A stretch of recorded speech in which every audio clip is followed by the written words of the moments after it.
الحمد لله رب العالمين الصلاة والسلام على رسوله النبي الكريم أما بعد وقال الله تعالى في القرآن المجيد بسم الله الرحمن الرحيم والعصر إن الإنسان لفي خسر إلا الذين آمنوا وعملوا الصالحات وتواصوا بالحق وتواصوا بالصبر صدق الله العظيم وقال رسول الله صلى الله عليه وسلم قولوا لا إله إلا الله تفلحون.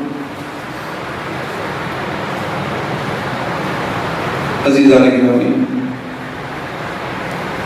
اس محفل کو سجانے والے ادارے ادب اسلامی کے ذمہ داران، ریاستی اور ضلعی ذمہ دار اور جماعت اسلامی ہند کے ذمہ داران، میں بھی اس قابل ضبط جا کا ایک ادنا کارکن ہوں. میرا بھی تعلق ایک زمانے سے تحریک اسلامی سے لگا ہوا ہے، کیونکہ جو لٹریچر مولانا مودودی نے جو ترتیب دیا ہے، آپ کے قلم میں جو انقلاب ہے، میں نے بہت کم لوگوں کے قدموں میں وہ تاثیر دیکھی ہے. الحمدللہ، اللہ کا احسان ہے، اللہ اس کو قبول فرمائے. میں اپنے طرف سے تمام ذمہ داروں کو اور تمام سامعین کو اس خاکسار دائی انقلاب کی طرف سے سلام عرض کرتا ہوں اور اپنے اس عزم کا اظہار بھی کرنے کی کوشش کروں گا. بالکل 5-7 منٹ میں کوئی مقرر نہیں ہوں. میں انشاءاللہ بہت ہی کم الفاظوں میں اپنی بات کو ختم کرنے کی کوشش کروں گا، کیونکہ میں صرف ایک ادنا سا چھوٹا سا طالب علم. میں نے مختلف تفاسیر دیکھی ہیں، مختلف سیرت کتابوں کا مطالعہ کیا ہے. ان تمام چیزوں کو پڑھنے کے بعد مجھے یہ احساس ہوا کہ کیوں نہ ان افکار کو جمع کیا جائے،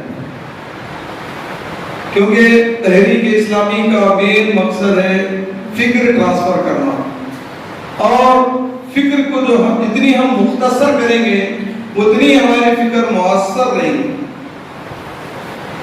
اقامت دین کا جو لفظ ہے اپنے اندر پوری جامعیت رکھتا ہے.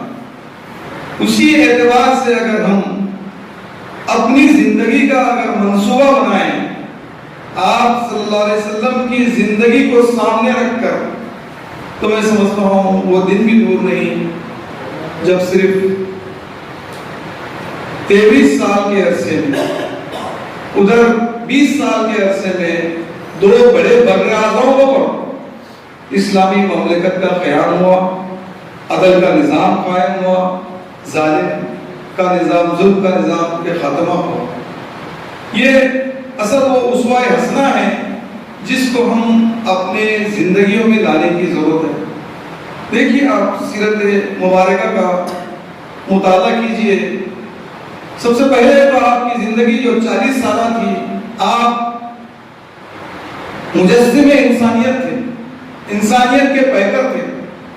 جب آپ صلی اللہ علیہ وسلم پر یہ ذمہ داری ڈالی گئی کہ لوگوں کو ایک اللہ کی پرستش کی طرف بلاؤ اور لوگوں کو جہنم کی آگ سے بچاؤ، تو آپ صلی اللہ علیہ وسلم نے سب سے پہلے اس کام کو اپنے گھر سے آغاز کیا.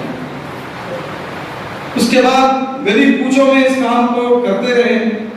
قریب 3 سال کے اندر جب آپ مکہ کی وادی میں جب کمٹمنٹ لینے کے لیے اٹھے، تو تمام لوگوں کے سامنے یہ کہا کہ بھئی میں آپ کے سامنے اگر کوئی بات کہنا چاہوں تو آپ کیا قبول کریں گے؟ تمام مشرکین مکہ نے بیک زبان ہو کر یہ کہا کہ کیوں نہیں، آپ تو سچے ہیں، صادق ہیں، امین ہیں، اس وجہ سے آپ کبھی جھوٹ بولتے نہیں، ہم آپ کی تمام باتوں کو قبول کریں گے. تو اس کے بعد آپ چند، جیسے کہ جو نا بہت ساری روایتوں میں آتا ہے کہ بھئی مگر اس پہاڑ کے اگر پیچھے اگر کہوں کہ بھئی بڑا لشکر جزا آپ پر حملہ کرنے کے لیے آ رہا ہے تو آپ کیا قبول کرو گے؟ بے شک ہم قبول کریں گے.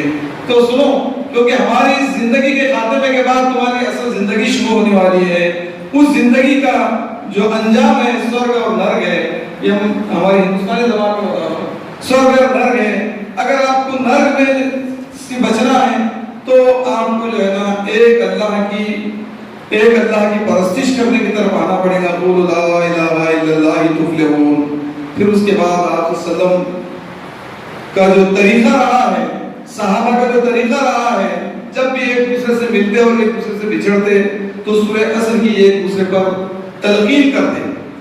سورہ عصر میں ایمان لانے کی بات ہے, عمل صالح کرنے کی بات ہے, دوسروں کو پیش کرنے کی بات ہے, اس کے مقابلے میں ریئیکشنز کو برداشت کرنے کی بات ہے. 4 الفاظوں میں پوری دعوت اسلامی کو بیان کیا گیا ہے.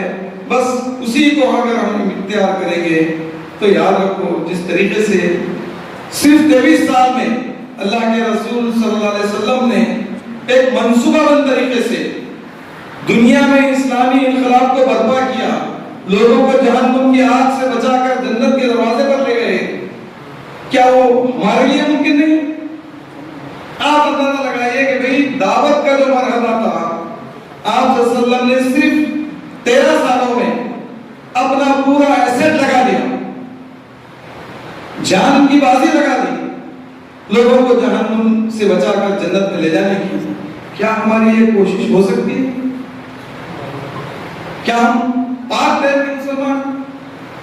کیا اتنی ہماری تحریکیں, کیا اتنی ہماری جماعتیں, کیا ہم اپنے آپ سے یہ اپیل نہیں کر سکتے کہ بھئی ہم ایک سچے داعی بننے کی کوشش کریں, لوگوں کو جہنم کی آگ سے بچانے کی کوشش کریں, اپنے اہل و عیال کو بھی جہنم کی آگ سے بچانے کی کوشش کریں؟